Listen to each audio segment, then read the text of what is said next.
بالکل ٹھیک. حافظہ آمنہ ہے لاہور سے. ہمیں کس طرح پتہ چل سکتا ہے کہ ہمارے شیخ المکرم ہم سے راضی اور خوش ہیں؟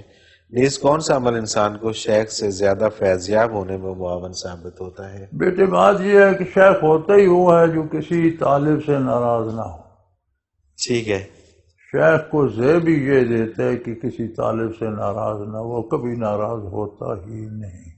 ٹھیک ہے. شیخ والدین کی نسبت ہوتا ہے، والدین کی طرح. والدین کسی اولاد سے کبھی دشمنی کرتے ہیں؟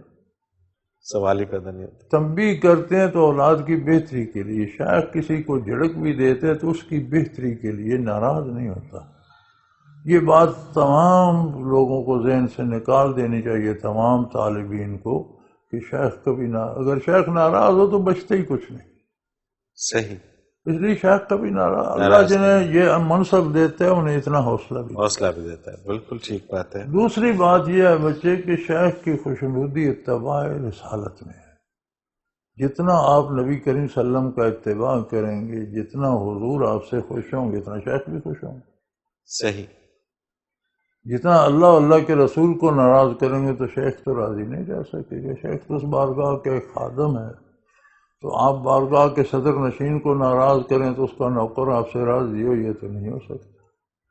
بالکل ٹھیک ہے. اگر صدر نشین آپ سے خوش ہیں تو نوکر کی کیا ضرورت ہے، وہ تو خوش ہی خوش. صحیح. آپ کا شیخ ہے، وہاں تو ایک نوکر ہے. بالکل ٹھیک ہے.